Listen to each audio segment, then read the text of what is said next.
trabajo, identidad, solidaridad, familia, sueños, esfuerzo, empatía, desarrollo, patria, soberanía, consumo nacional. Un proyecto que nos contiene y nos conduce a un futuro mejor.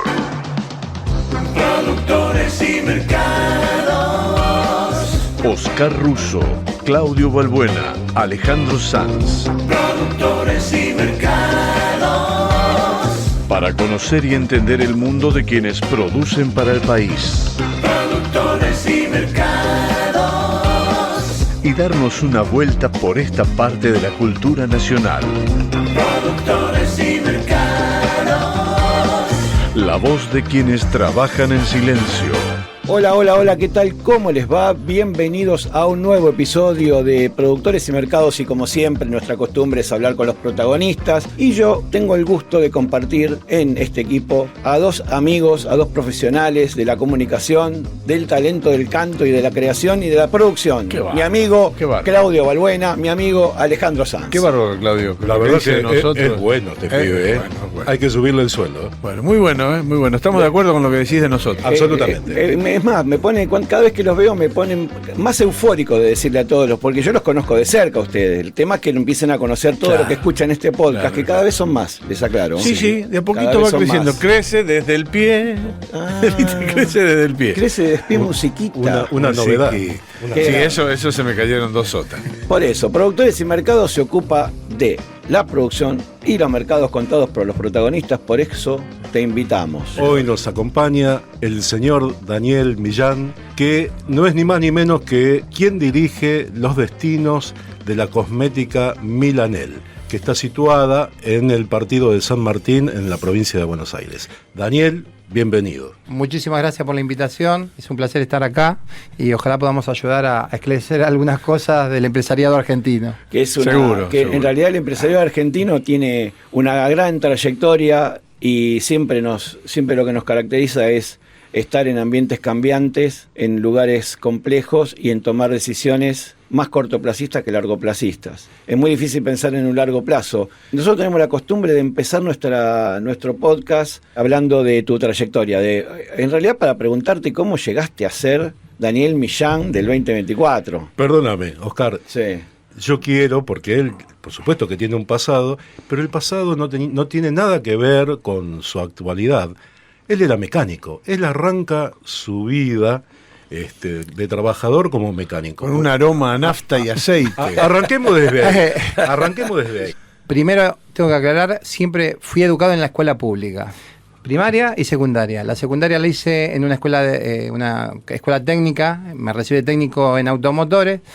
Tuve un taller mecánico, trabajé con autos de carrera. Un día dije, esto no me gusta demasiado, puse en juego el título de técnico mecánico, no dije que era de automotores, y ahí me tomó una empresa que se llamaba Odol. Ustedes la deben recordar, la de la pasta dental, hoy pertenece a Colgate Palmolive, pero en esa época era una empresa nacional. ¿Y ahí qué fuiste a hacer? Control de calidad de material de empaque. El tiempo me fue, es decir, yo era un tipo muy emprendedor en ese momento, entonces cada vez que había un espacio dentro de lo que era el departamento de control de calidad yo me metía. Primero hice control de empaque, después me dijeron un día, che, ¿te querés quedar? Ahí se trabajaba de 6 de la mañana a 12 de la noche. ¿Te querés quedar a hacer línea? Línea es controles de las producciones. Sí, como no, que se va. Y hasta ahí estaba fenómeno. Hasta que un día me dijeron, che, ¿te animás? En un momento se perdió de que yo era un técnico mecánico y entonces me mandaron a hacer control de semielaborados, es decir, lo que se bajaban de las elaboraciones. Claro. Se hacían 4. A lo que tiraban, ¿te animás? ¿Vos te animabas? Yo me animaba. Hasta que un día un gerente me preguntó, che, ¿pero vos sos técnico químico? No, le dije. Y el tipo se quería matar porque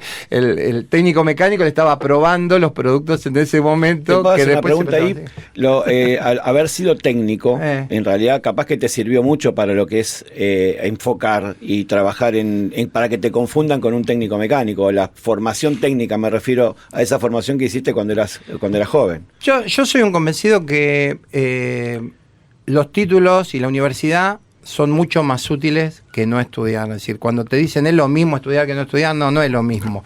A la gente como yo, que soy autodidacta, que me meto en todo, que la busco yo, le resulta muchísimo más difícil. ¿Por qué te resulta difícil? Porque hay caminos allanados desde la educación que un emprendedor no tiene, es decir, un autodidacta no tiene. Sí es verdad que yo soy un obsesivo, entonces como soy un obsesivo, cada tema que me tiran, quiero desarmarlo, desarrollarlo, verlo, aprenderlo. No soy una persona que se quede con lo que le dicen. Entonces creo que eso me ayudó mucho en todo lo que tenía que ver con la carrera.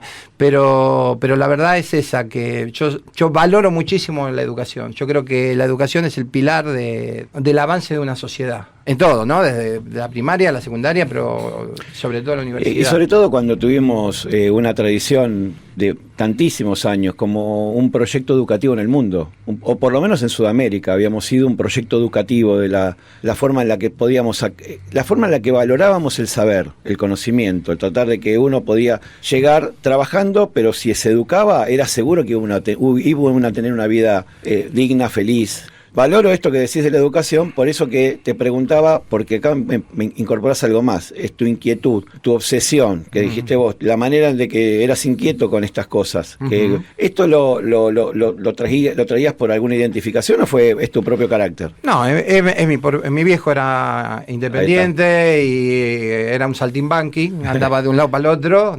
Yo vengo de una casa de clase media, que no nos sobraba absolutamente nada, pero tampoco nos faltaba nada, y entonces eso, es decir, estuve lo suficientemente bien alimentado como para que la cabeza me funcione, para poder pensar, claro. Cosa que es fundamental, y esto lo digo porque justamente estamos pasando por un momento donde mucha gente no está pudiendo acceder a la alimentación. Ya no estamos hablando de la educación, estamos hablando de la alimentación. Y entonces, la verdad es que después de haber trabajado en una empresa de cosmética y haber pasado por un taller mecánico, obviamente me enamoré de esa actividad porque era una actividad mucho más versátil. Pero haber trabajado en una multinacional, digamos, hay procedimientos, hay ciertas series, hay reglamentos. ¿Eso te nutrió a vos o te generó un rechazo? No, valoro muchísimo el haber trabajado en esa empresa. En ese momento no era multinacional, eso después fue comprado por Colgate-Palmolive, en ese momento era una empresa nacional. En realidad yo trabajé en Harpes, que era la parte que fabricaba todo lo que... Odol era en realidad un directorio comercial, y era el que poseía la marca. Nosotros fabricábamos todos esos productos, además le fabricamos a otras empresas, le fabricamos a Stafford Miller, a Clairol, es decir... Y fíjate que usás el primero del plural, le fabricamos. Sí. Porque vos te sentías parte de todo eso. Es muy difícil sentirse parte. Sí, y era una empresa adelantada en ese momento. Era una empresa que tenía, por ejemplo, para cuidar a los chicos de la gente que trabajaba, tuvimos comedor en todo el tiempo. Era muy estricta. El que manejaba eso era un alemán, el señor Harper, que era un tipo muy, muy estricto, por ahí a lo mejor en su dirección, pero no estricto en su dirección, no era, digamos, autoritario. Era estricto. Y entonces había una cantidad de cosas que se ponían en juego en ese momento que yo con 23 años no las entendía demasiado bien. Cuando empecé a desarrollar mi empresa, me di cuenta por qué. El orden, la higiene, la conducta, son todas cosas que hacen que las cosas anden mejor. Ajá. Es decir, ¿a qué me refiero con la justicia? Es decir, la valoración del bueno sobre el malo. Digo, ¿En qué momento fue el quiebre donde vos decidiste hacerlo por tu cuenta? Cuando me rajaron. Esa me la perdí. Claro. Pero hubo un momento antes donde vos empezaste a probar con alguna fragancia. Claro, yo estaba ya no tenía tantas ganas de seguir estando en relación de dependencia. Sinceramente trabajaba mucho, entraba a las 6 de la mañana, a veces salía a las 10 de la noche, a veces salía a las 12, hacía muchas horas extras, por esto que yo decía, ¿ves? Una de las cosas que se valoraba mucho es decir, el tipo que hacía horas extra en el verano, que era cuando nadie las quería hacer, era el que después las podía hacer en el invierno, cuando todos se querían quedar acá. Y bueno, y eso se valoraba el departamento. A esa justicia te referías. A esa justicia me refería. Claro. Hoy nos visita en Productores y Mercados Daniel Millán, director de la cosmética Millanel, situada en el partido de San Martín, provincia de Buenos Aires, Argentina. Empecé a probar el tema de las fragancias, digamos, es un métier sencillo, si vos tenés esencia, alcohol y agua y filtrás eso, lo pones en un envase y eso es un perfume. La calidad después se ve en otras cosas, es decir, los proveedores de esas esencias, en el proceso, los porcentajes, pero en ese momento yo empecé a probar así. ¿Pero vos tenías idea ya de eso? No, absolutamente nada, pero yo trabajé, ya te digo, claro. Yo trabajé en una empresa donde hacía absolutamente todo, de pasta dentales, shampoo, crema enjuague, las fórmulas estaban a la mano, no para nada. Bueno, igual pero era algo cotidiano que pasaba por tus manos, claro, lo veía, lo leía, lo pasaba. A ver, hay una ventaja, no sé quién de ustedes recién hablaba de la formación técnica. La formación técnica es muy, muy importante en la forma de entender las cosas. Claro. ¿Cómo funciona? ¿Cómo funciona? La matriz. Las matrices. Entonces, sinceramente, aparte, hoy se puede fabricar cualquier cosa. El dilema lo tenés, ¿a quién se lo vendés o cómo lo vendés? Claro. Digo, pero fabricar hoy, es decir, querés hacer una bomba nuclear, vas a Google, le pedís y te dice cómo. Es decir, el tema que como llama después haya alguien que te la compre. Bueno, y eso en esa época no era tan accesible, pero era accesible. Yo la verdad que realmente empecé con fragancias, pero después uno cuando entra al mundo de la cosmética se empieza a conectar con gente que está en la cosmética, gente que sabe más que uno, gente. Y la verdad es esto lo que le planteaba antes. Es decir, a mí no me gusta no saber. Entonces cuando algo me pasa cerca... ¿Quién te ayudó después? ¿O en quién te referenciaste para hacer después las fragancias que según dice inteligencia artificial sobre vos, ¿no? Hay que mirar ahora lo que dice inteligencia artificial sobre uno, pero tiene bien claro que vos arrancaste vendiendo fragancias en una plaza en San Miguel. En la plaza de San Miguel. No, en realidad las fragancias era lo más sencillo para hacer, porque no necesitaba demasiado equipo. Y lo que hace hoy, si vos me preguntás en qué te inspirás, no te inspirás en absolutamente nadie. En realidad, las empresas multinacionales fabrican las esencias que después vos, como se llama, usás. ¿Dónde está la habilidad? La habilidad está en la selección que vos hacés de esas empresas, porque es decir, para cada uno de los contratipos vos tenés muchas empresas que te la ofrecen, y el equipo interno que evalúa eso y que, como llama, va pidiendo, bueno, cambiame un poquito esto, yo quiero que tenga más duración, que la nota de cabeza, que la nota media. Bueno, y el equipo interno es el que después corrige eso para llegar a lo que uno quiere. Pero la verdad es que las que se dedican a fabricar esencias, son empresas multinacionales. Claro. Son las mismas que le venden a las casas de moda, ¿no? Acá creo que estamos todos contemporáneos. ¿Se acuerdan de las fragancias? Una que era media disruptiva, era el pachuli. ¿Se acuerdan del pachuli? Era el que estaba ahí en el límite, bueno, ¿no? Entre la marihuana y... ¿Quién lo usó el pachuli? ¿No? Y después tenía una mística, claro, ese perfume. Mi viejo usaba vieja lavanda full. Claro. Y mi abuelo usaban Old Spice. Bueno, el Old Spice en ese momento era un... Pero yo los mato, es decir, ¿alguno conoce 7 brujas? Sí. 7 brujas, es decir, ese se hacía en la Casa Asamblea, un laboratorio era de Rosetto. Y los perfumes generalmente, me parece a mí, que cuando vos conseguís alguna personalidad que tiene glamour, una chica que es modelo, una actriz que lo usa, le termina de construir esa idea del perfume que después todos asocian a esa imagen, ¿no? Pero tiene que ser bueno el perfume. Sí. O por lo menos a vos te tiene que quedar bien, tenés que vos... Y después te queda un perfume para siempre. Bien. Aquí, bueno, a mí me pasa eso. Claro. Yo lo que creo que, a diferencia de hace 20, 30 años atrás, el marketing nos ha intoxicado con todo ese tipo de cosas. Es decir, vos podés tener una fragancia muy mala con un muy buen marketing y se va a vender mucho. Claro. Estás hablando de fragancia y nosotros hablamos de perfume. O sea que estamos hablando... Nosotros hablamos un idioma totalmente diferente. Nosotros hablamos del barrio. Che, ¿qué perfume tenés? ¿Qué perfume claro, tenés? qué lindo fragancia, yo soy de qué Once. lindo les. Claro, en Once vos decís, che, ¿qué fragancia tenés? Parecía extranjero.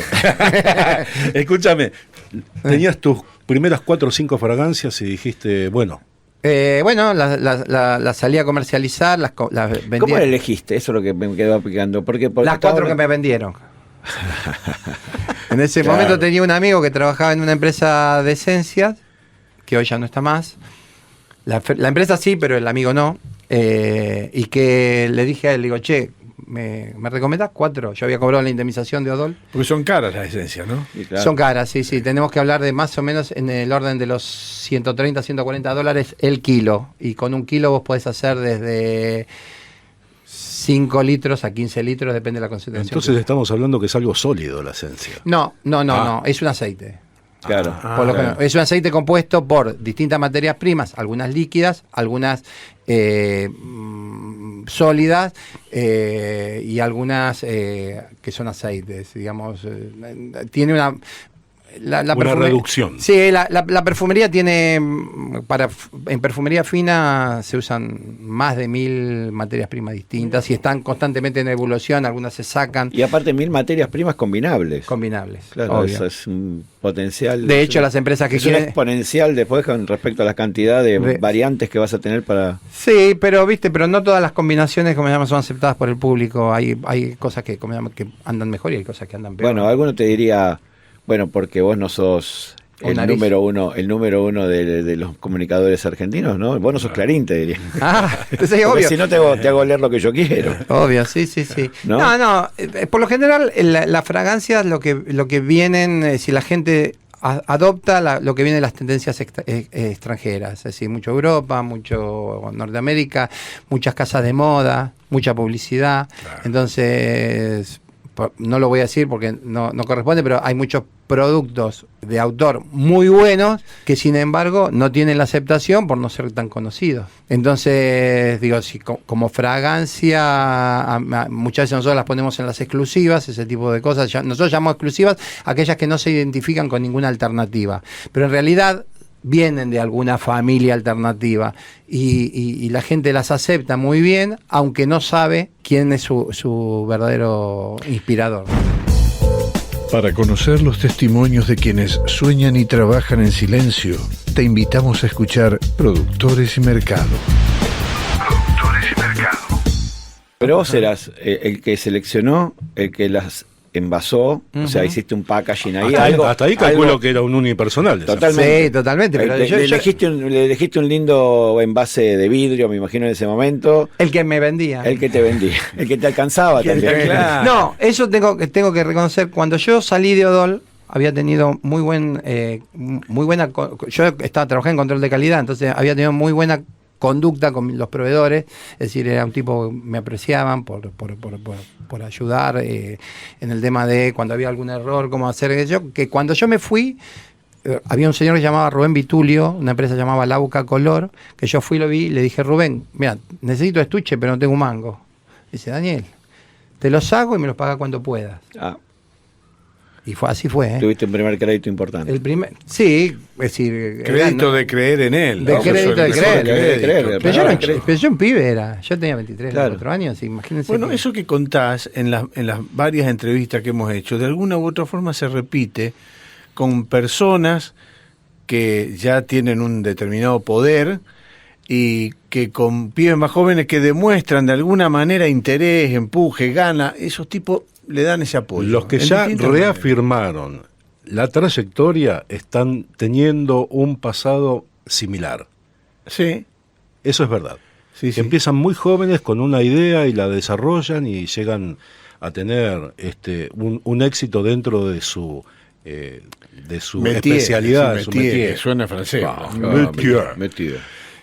Y en tu caso, por ejemplo, que arrancaste con 4 o 5 fragancias, hoy estás fabricando miles y miles de productos diferentes. Hoy en la planta se fabrican más de 1500 ítems. O sea, no lo haces todos vos. No, obvio que no. Ya a ver, fragancias, lápiz labiales, esmaltes, sombras, delineadores, cremas corporales, alcohol en gel, repelentes solares. También, con este despelote que hay ahora. Bueno, ahora vamos a hablar de eso. Sí, tenemos que hablar porque la verdad que es una empresa que sacó una línea de repelentes muy buena que dicho sea de paso, se llama Basta Mosquito.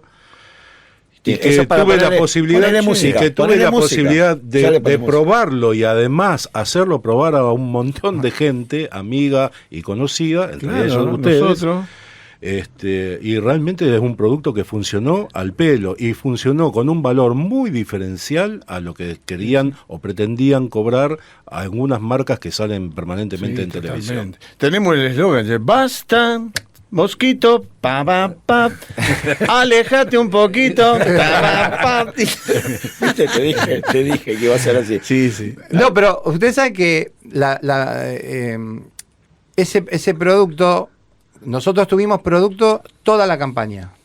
Toda la campaña del dengue tuvimos producto, creo que tuvimos 2 o 3 días nada más que no tuvimos. Nosotros le vendíamos solamente a nuestro canal y a empresas que le vendían a sus empleados o que se los regalaban a sus empleados. Sí. Nosotros no salimos con ese producto, no salimos al mercado, al retail, porque el retail en ese momento estaba necesitado y nosotros no se lo dábamos. ¿Por qué? Porque nosotros no queríamos dejar a nuestro canal. Nuestro canal son 70.000 revendedoras.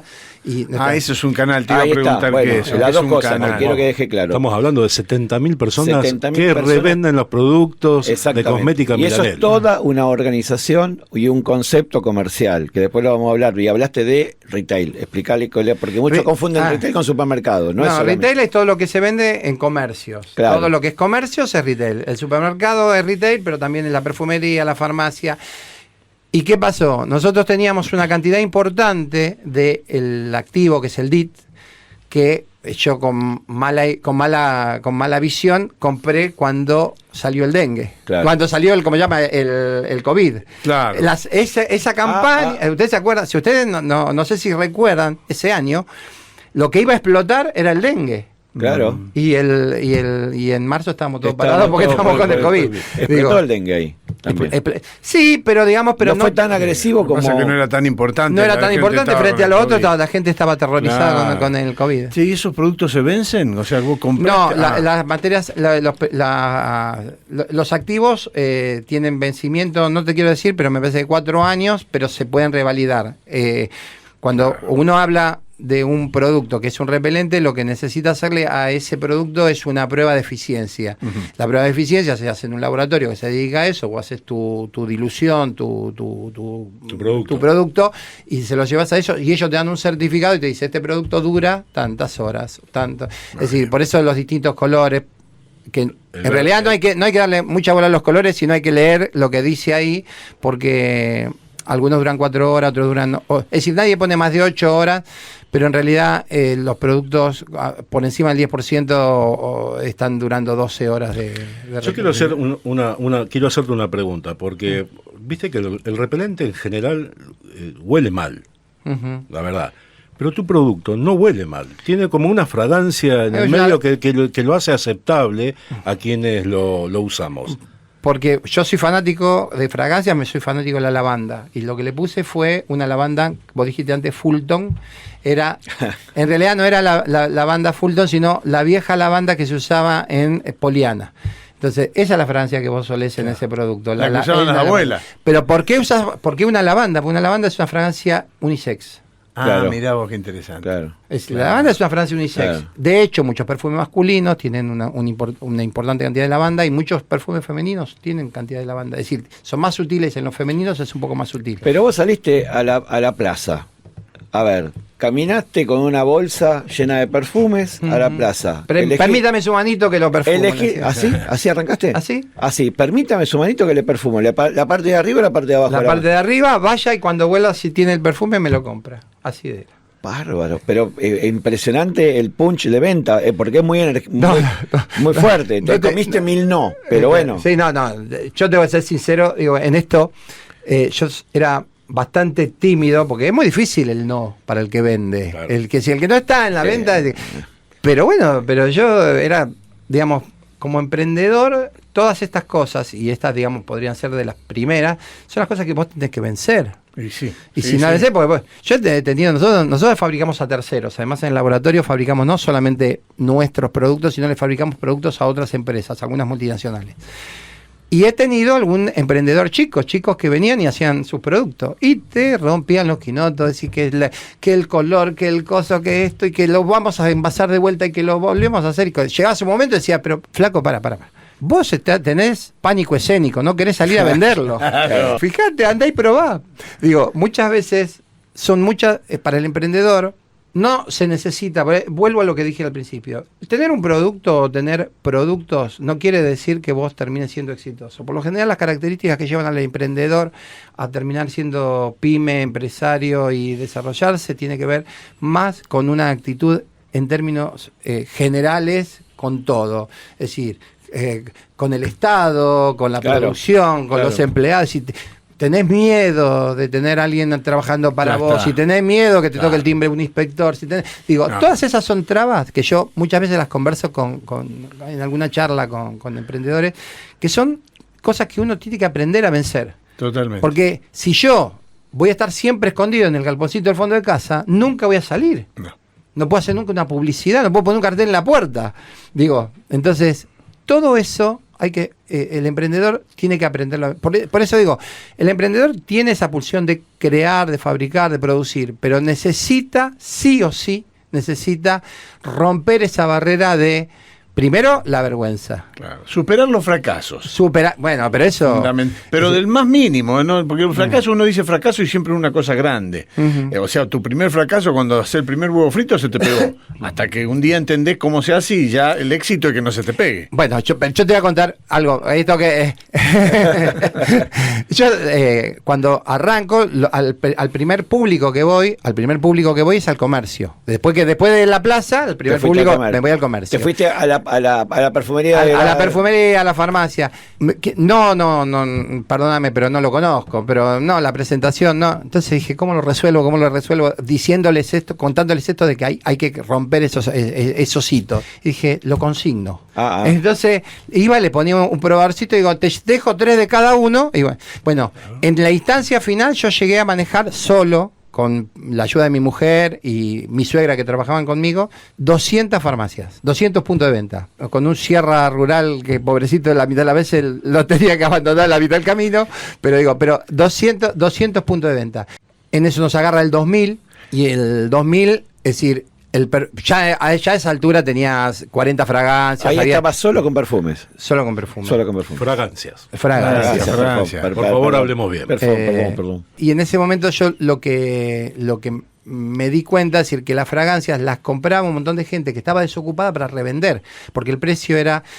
el criterio siempre de la empresa, porque yo lo considero así, es que los negocios tienen que ser negocios para todas las partes. Para el que consume, para el que compra, para el que vende, para el que fabrica, para el proveedor. Si el negocio deja en alguna de esas instancias, deja alguno afuera, el negocio se rompe. Ahí me quería detener porque la organización de 50.000, 70.000 revendedoras, a mí me viene automáticamente la experiencia de lo que se llaman los negocios de multinivel, los negocios piramidales, donde un distribuidor después hace vendedores. ¿Ese no es el caso o es sí? Nosotros tenemos distribuidores. Nuestra unidad de negocio fabricamos nosotros y le entregamos al distribuidor. Bien. El distribuidor le vende a una revendedora y la revendedora al público. En el medio no hay otros estamentos. Es decir, no es que cuando vos vendés 100, empezás a ganar de lo que vende el vendedor tuyo y empezás a ganar lo que vende el otro vendedor. Ahí está. Ese es el canal que vos dijiste hoy. Claro. Ese es tu canal. En mi canal es así,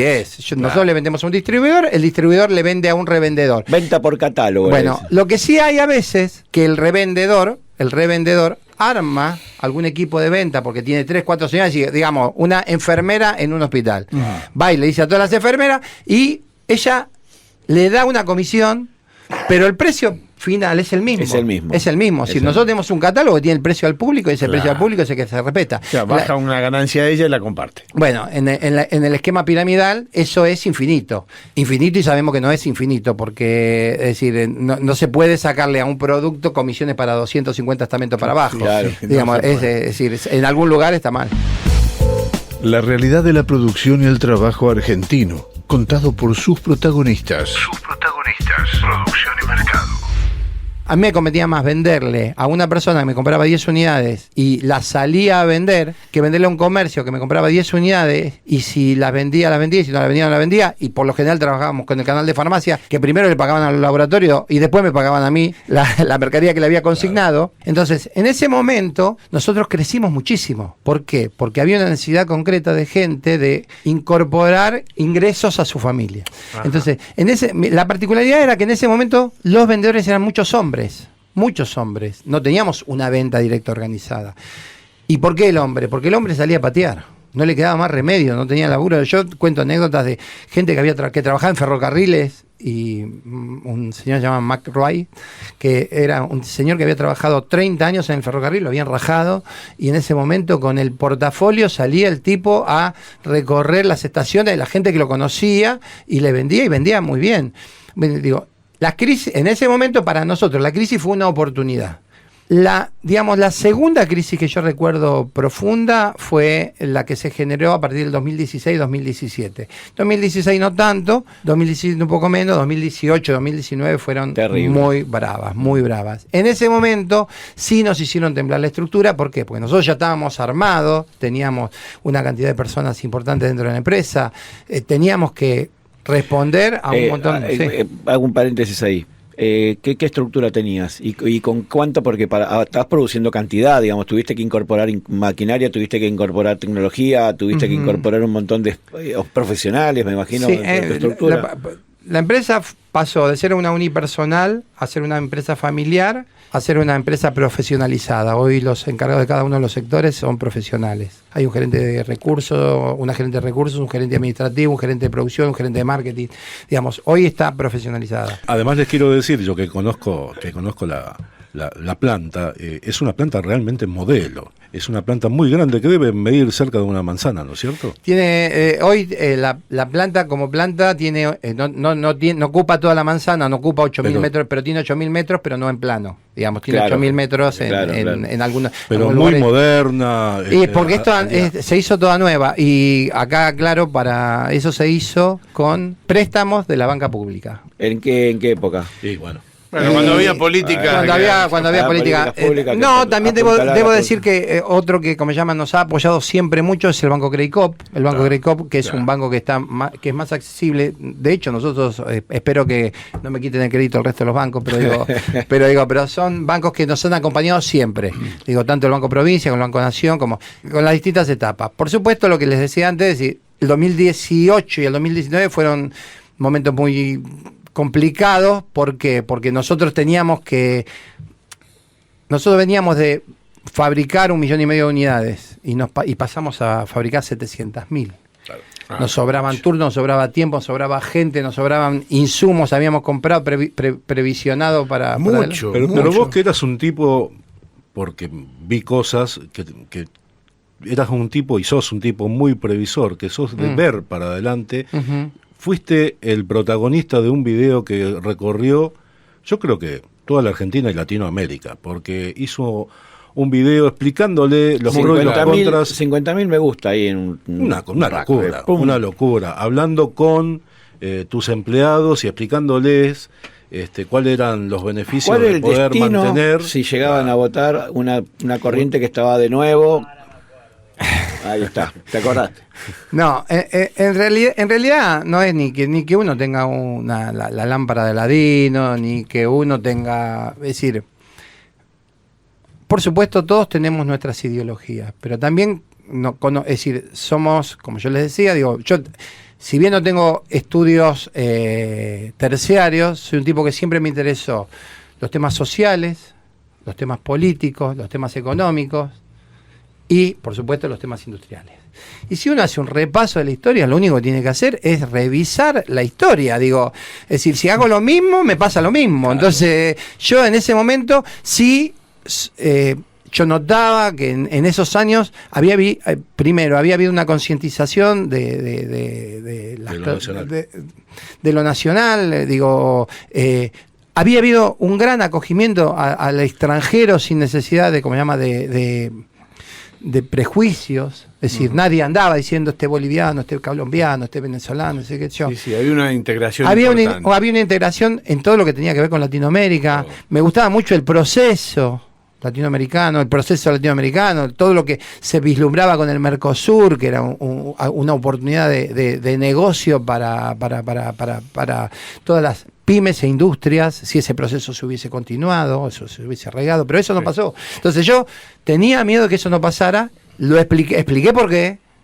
Y bueno, y ese video a dónde te llevó inmediatamente? Porque aparte le agregaste a unos algo, quilombos, o sea, unos quilombos seguro, eso seguro, por eso quiero que me lo cuentes, que nos lo cuentes a todos, pero vos le agregaste algo más también, porque ya ahí hablaste como si fueses de un dirigente del sector, porque no lo había dicho nadie, que dijiste al empresario pyme le falta munirse de ideología, cuando por siglos lo hemos visto que si había algo que lo identificaba al empresario es que se tenía que despojar de toda ideología, de no explicarse el proceso de él, mucho menos tomar una partida por algo, porque a pesar de que sí se toma, permanentemente se toma, pero no lo digas por lo que te puede generar un problema serio, porque sé que después de ese video también vos tuviste inspección, te cayeron todos, te cayeron 70 cosas. Faltó el demonio de Tasmania y después vinieron todos. Te vinieron a ver en el 2018, 2019.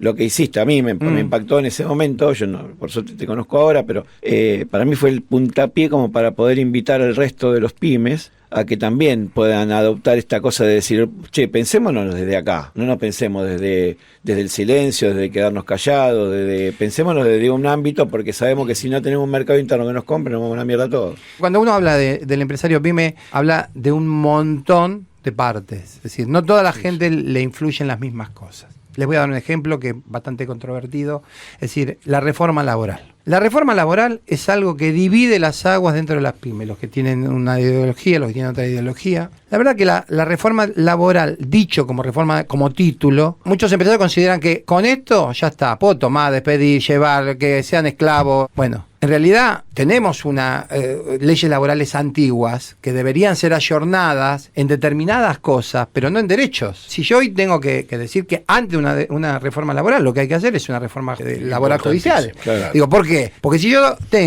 es decir, si yo me voy a ensañar con un empleado que viene un abogado y le dice que va a ganarse 12 millones de pesos por hacerme un juicio, por decir lo que no es decir, el responsable es el empleado que está muerto de hambre o que fue despedido, no. Ahora, tal cual como está puesta la justicia hoy, equipara al buen empresario con el mal empresario y al buen empleado con el mal empleado. Digo, entonces, si nosotros no revisamos eso, el discurso per se para el pyme es necesitamos una reforma laboral, porque se cree que con eso va a pasar por encima la reforma judicial. Y la reforma judicial, pero sin embargo yo creo que hay un prejuicio mayor todavía, porque se cree que con la reforma laboral va a haber más trabajo. No, pero eso es indemostrable. No, es demostrable. Cada vez que se hizo una reforma laboral, jamás aumentó el empleo. Bueno, por eso, porque vos podés tener una reforma laboral, pero si no tenés en la reforma laboral no tenés un mercado para que la gente, es decir, no tenés empresas que se desarrollen, es decir, ¿a quién le vas a dar trabajo? Digo, hoy me parece Shanghái, la calle, todos son Rappi, todos son Uber, todos son... Digo, hermano, eso no es trabajo. Trabajo es llegar a entrar en horario, salir en horario, tener jubilación, tener una vida. Tener una vida. Tener una vida. Que te alcance la guita. Bueno, pero por eso digo, entonces, los pymes, sigo insistiendo hoy, insisto con esto, es decir, tienen poca participación. Y no solamente tenemos poca participación, sino no hemos encontrado un canal. Acá tengo que hacer una crítica, es decir, los pymes no vemos ningún gobierno, propios y ajenos, nuevos y viejos, no han convocado a conformar algo así como una CGE. Pero tenés 250.000 camaritas, sello de goma, y eso no construye nada porque es un grito en el desierto de cada uno de ellos. Y para eso tiene que haber voluntad política. Para construir una CGE tiene que haber voluntad política. La convocatoria tiene que venir desde el Estado. Cuando hubo una CGE acá, no fue una casualidad. Alguien dijo, necesitamos... Empujó para eso. La construcción y la destrucción siempre viene de una voluntad política. Obvio. A mí me queda claro, creo que vamos a coincidir todos, sin pymes en Argentina sería inviable el país como proyecto de país. Y tenemos nosotros una cultura pyme de la que tenemos mucho orgullo encima, porque fue a partir de ese emprendedurismo mal entendido por los neoliberales, pero bien entendido por la gente que quiere progresar, que tiene ganas de hacer cosas y que tiene ganas que la ayuden mientras no que la cascoteen. La idea es que uno pueda realizarse en ese sueño. Yo repensando, ¿no?, esto, la cantidad de pymes que hay, es decir, creo que mucho tiene que ver este sub y baja que tenemos. ¿Por qué? Porque cuando hay laburo, van todos a las pymes. Cuando desaparece el laburo, terminan todos indemnizados. Y ahí se desarrollan emprendedores. Vamos, ponemos Rapipollo, Cancha de Pasta, Uber. No, y algunos talleres. Y algunos de esos talleres se quedan. Y después se desarrollan. De hecho, yo soy el resultado de una indemnización. Claro. Digo, en alguna medida, estas cosas también van empujando a la gente. Por eso que los pymes son sujetos imprescindibles para sostener una economía, para sostener un proyecto de país. Queríamos agradecerte, porque la verdad que este testimonio que nos diste, estoy seguro que es contagioso. Que aparte porque demuestra una vez más que se puede hacer un país con empatía. Sabemos que sos sensible ante el laburante, que no es sin el laburante, sino es que es con el laburante. Los has enseñado a través de ese video famoso, pero sí también en otras entrevistas que has dado. Y queríamos tenerte acá en el programa. ¿Cómo no ibas a estar en Productores y Mercados? Bueno, agradecemos mucho tu presencia. Y queremos saber alguno de los laburantes que estaban en el video. Después de un tiempo, ¿te dijo algo? Es más, ese video no era un video. Es decir, yo tengo una persona que trabaja conmigo hace 25 años que colabora conmigo, que es la hija de un amigo que hoy es la gerente de marketing. Yo acostumbraba a hablar, pero en ese momento pareció ser, me levanté ese día y dije, hoy tenemos que hablar con todo, loco, porque esto se va al carajo. Y ella me grabó de un costado. Yo ni cuenta me di, no dije nada, pues me fui a mi oficina, seguí laburando, el día terminó, pasé por logística, pasé por producción, pasé por el que ustedes dicen estaba en la oficina, y ella me graba. Bueno, pasó. A las 11 de la mañana me dice, Daniel, sí, mira, yo lo levanté en mi Facebook, dice, tengo, no sé, 4, ¿qué? Llegó a 2 millones y pico de reproducciones. Claro, en total sí, con el tiempo llegó a 2 millones y pico. Entonces me dice, pero aparte fue en un momento muy álgido del debate sobre el tema. Pero es que yo aparte, no, los medios no son lo mío. Sí, pero igual diste una cátedra con ese video. Sí. Bueno, además lo dijiste más claro que lo que muchos políticos no podían decir. Vos sabés que quiero contar algo personal, discúlpenme, ¿no? Pero cuando yo veo ese video a mí se me pone la piel de gallina, porque en ese momento se vibraba la política y la producción nacional y todo lo que podríamos llegar a hacer como país. Y yo digo, ¿y dónde lo encuentro este hombre para decirle gracias por ese video que hiciste? Gracias. ¿Cómo? ¿Dónde lo encuentro? Lo encontré una punta de años después, porque creo que lo encontré el año pasado, el anteaño, el año pasado. Y le dije, ¿sabés los años que te busqué a vos? Le agarré, le pegué un abrazo, le di un beso. El hombre ni me conocía. Bueno, pero aclará que no fue en la boca. Cada productor tiene una historia y cada historia una vida que lo hizo posible. Producción y mercado. Daniel, a nosotros nos quedó un concepto, porque el concepto pyme a nivel nacional, contame cómo ves vos, ¿qué es un pyme hoy en Argentina? ¿O qué fue durante un tiempo importante en Argentina? Yo creo que cuando hablamos de un pyme, hablamos de un emprendedor que va mucho más allá del lucro monetario, mucho más allá. Y creo que a nosotros, a los pymes, a los emprendedores, nos está faltando una cuota de identidad nacional, nos está faltando una cuota de formación política, una cuota de formación económica, porque todo eso te hace más previsible a tu empresa y a lo que viene para adelante. Por eso, digo, no solamente, pero no estoy hablando de política, no estoy hablando diciendo, es decir, hay que tener claro los procesos, y para tener claro los procesos necesitamos eso, y por otro lado identidad nacional, ¿no? El emprendedor, yo conozco muchos emprendedores que no son gente que van solamente por la plata. Es decir, vos cuando tenés un producto puesto en algún lado, loco, sentís orgullo. El primer producto que yo vi puesto en Gualeguaychú, cuando recién había empezado, casi me caen las lágrimas. Era algo que había hecho yo. Uno de los pocos países que no pregona esto es Argentina. El resto del mundo cuidan bueno, anda a hablarle a un italiano de la industria italiana, a un brasilero de lo que es la industria brasilera. Pero por supuesto, escúchame, el mismo Estados Unidos que ahora le dijo que a la empresa John Deere que si se iba a fabricar a México, porque tiene las posibilidades y tenía un proyecto para ir a fabricar a México para abaratar los costos, que le subían los impuestos el 200%. Y nosotros acá dejamos de entrar a la industria indiscriminadamente, a la industria de exterior. Yo lo que creo que también lo que falta es un estudio concienzudo de lo que es la matriz productiva argentina. Claro. Porque si no, no vamos a entender. Es decir, hay productos que necesariamente deben ser importados porque no hay desarrollos locales. Y hay productos que no se gana absolutamente nada más que la pérdida de trabajo cuando se los importa. Digo, entonces, alguien se tiene que poner a decir, estos son cosas que se pueden importar, estas cosas no se pueden importar. Exacto. O les ponemos, es decir, si vos querés usar un zapato italiano, usá un zapato italiano, pero pagá lo que tenés que pagar. Claro. Ahora, cuando yo te pongo el mismo impuesto para un zapato italiano que para un frasco que no se produce en la Argentina, entonces digo, bueno, pará, es decir... ¿Por qué los frascos no se producen en la Argentina? Porque no hay tantas empresas que lo hagan. Es decir, acá había una que es Cristalux, que era que hoy es cooperativa, y la otra es Rigoló, que se encargan de hacer frascos para medicinales, frascos para alimenticios y bazares. En realidad es porque es un monopolio del vidrio. Es que no, es que tampoco, a ver, ahí yo no soy cliente de Rigoló, pero digo, Rigoló lo que tiene es decir, los negocios son para seguita. La perfumería, es decir, cuando un frasco es necesitas hacer una matriz, vos necesitas prorratearla en una cantidad de unidades. Claro. El mercado argentino no es un mercado exportador. No. Entonces, cuando vos haces ese frasco sale a competir con los chinos. Y entonces necesitan otra calidad, necesitan renovaciones constantes. Entonces, no es un buen negocio. Ahora, yo te hago un frasco de jarabe, como el de la tos, y hago millones, y lo usan todas las medicinales. Y para 1000 productos, millones de productos. Claro, entonces, digo, es eso nada más, ¿no? Digo, Rigoló en el 2000, cuando estaba mal, nosotros éramos clientes de ellos y ellos hacían los frascos nuestros. Después llegó un momento que no lo hizo más. Bueno, ahora sí. Bueno, listo. Muchas gracias. Gracias a ustedes. Y ahora, en Productores y Mercados, La Yapa. Una idea producida por Alejandro Sanz. La Yapa. Con ustedes, el susodicho.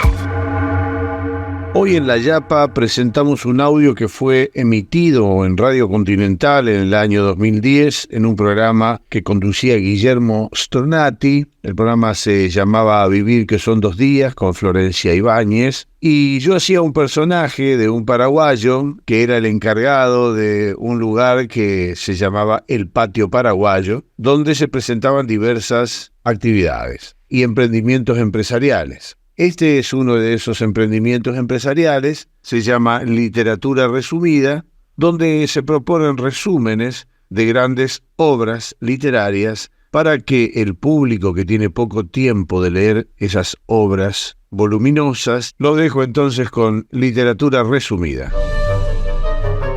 Hay determinada obra literaria que debe conocer. El Quijote, la Odisea, Guerra y Paz son grandes clásicos de la literatura universal. Pero te da fiaca leer esos libros gordos como Policía de Pueblo. Ahora, Editorial La Mojarra te ofrece la solución definitiva.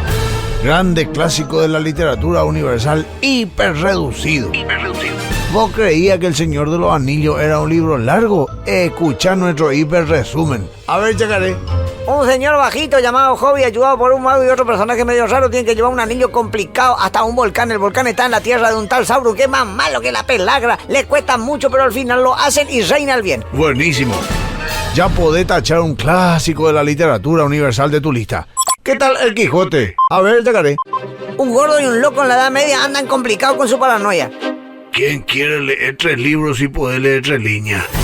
Con las técnicas de resumen más avanzadas, te ofrecemos lo esencial, lo demás es relleno.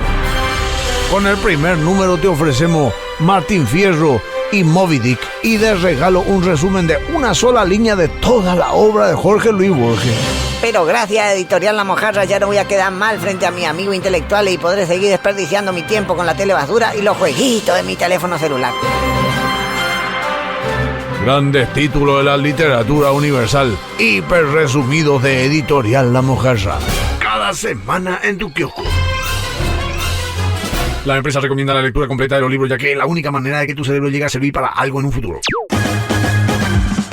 Y llegamos al final del podcast Productores y Mercados. Hoy nos acompañó Daniel Millán, director de la empresa de cosméticos Millanel.